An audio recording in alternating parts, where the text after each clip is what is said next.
iGeeksBlog show, an Apple exclusive podcast where we talk about teeny tiny, every possible information about the Apple ecosystem. Well, this is going to be a really special episode because guess what? And thanks to Mark Gurman, we have heard that Apple is coming up with the next event in... Should I say it just yet? Before that, I want you guys to connect with us on all our social media channels. Please do connect with us on Instagram, Facebook, YouTube, and Twitter. We're available as iGeeksBlog.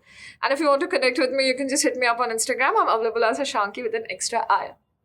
So yes, finally, it's that time of the year where Apple has not officially announced, but rumor has it that the event is going to happen on the 8th of March. That is a Tuesday. And there's a very... It's Apple's monopoly, okay, of organizing an event on a Tuesday every week. Because what happens is that when they do an event on Tuesday, it gives enough amount of time throughout the week for the world to discuss about the new product launches or the new software updates. So basically talk about the event, you know what I mean? And that is why Apple tries to get the event live on every Tuesday, like whichever event it is. And since, March events are supposed to be those events where we may or may not expect an exciting release coming on the way. So, you won't see an iPhone releasing, right? That's what I mean. I mean, every Apple event is exciting AF, but you get the gist, right? So, yeah, that is why this is happening on 8th of March, again, a Tuesday. So, we'll have ample amount of time to cover all the releases. Rest assured about that. And we do have the rumors of some pretty exciting products coming up.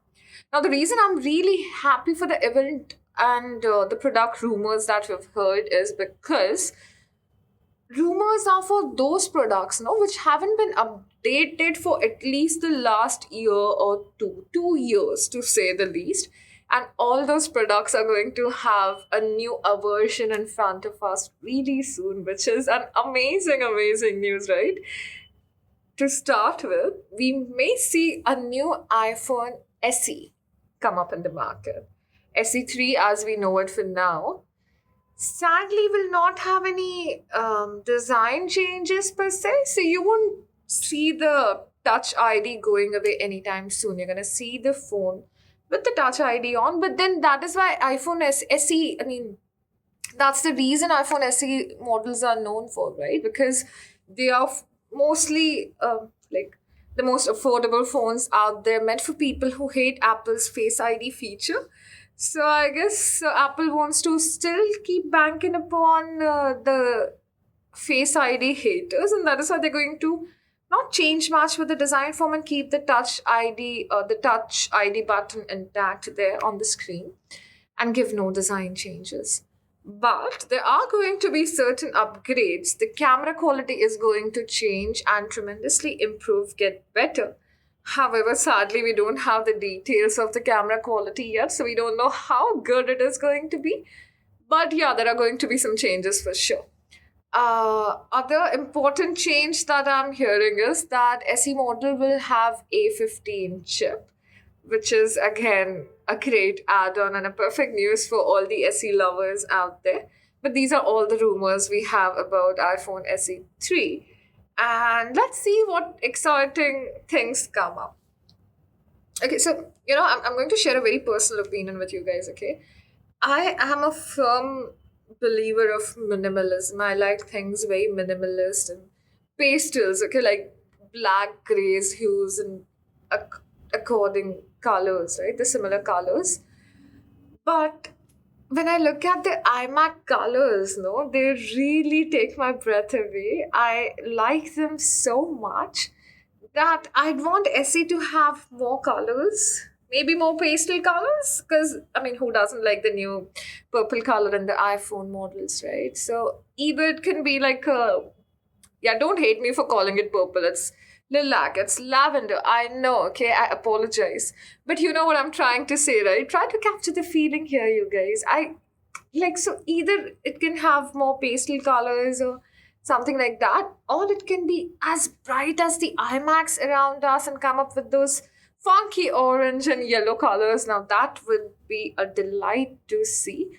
But then again, this is just something that I want them to do, and I'm really keeping my fingers crossed for that to happen. But then it's Apple, so we never know if that happens or not. The next important product release that we are expecting is iPad Air. Now, again, this is a model just like SE hasn't had any upgrade for the last 2 years. So, this is quite exciting and, to be honest, a little fascinating, but sadly, they are not going to have any design changes here as well. So design wise, there's not going to be much change. The form factor remains the same, but that's not something to be disheartened by, because the new iPad Air will have all the features that almost every iPad has had an upgrade of, which means it will come with the center stage technology, the cameras will get better, and again, possibly new colors. Please, Apple, new colors in the iPad Air. Really, really expecting that to happen. With an updated chip, of course. The chip is coming to be updated. So you're going to have like faster processor, like a better iPad, hopefully better colors. I gotta stop gushing about the color thingy, I know, but it just, those are bangers, okay? Those colors, they just blow my mind out there. But yeah, sadly, these are all the rumors we have about iPad as well. So we're going to wait and see what comes up. But since the event is just a month away, no, there are going to be new rumors coming out every day. And if you guys are as curious as I am for the rumors, no, just keep hitting us on Instagram, yeah, or maybe download our app, because on our app we constantly keep updating such rumors, and you don't want to miss out on any important information about the new Apple event, right? Exactly. Well, not just this, we also have a very public release of the next version of iOS 15 in the coming months. I mean, so it's not going to be a part of the event per se, but it was believed, it was speculated that the public release will happen in the first few weeks of March. So, these things may come together, or the new iOS release, 15.4 it is, if I'm not wrong, may happen just a couple of days before the March 8 event. That is a possibility. So, with that, also, now there goes a software upgrade. And what about the Macs? What about the MacBooks? What about the iMacs? So we've heard that there might be some new additions to the M2 Macs, but we haven't really heard what kind of additions would there be. Are they going to be MacBook Air, MacBook Pros, iMacs, or Mac Mini for that matter? And they're going to be bigger and better for sure, but what kind of upgrades we're going to have is not very certain. Also, March is a very important event for the M chip series Macs, because we are edging towards the end of the transition from Intel chips to the M chip models. We're at we're 75% there, right? With 1.5 year gone now. So that is also something pretty exciting, which means we might have something important connected to the M chip series in the March event, but now only we can have to wait for the event.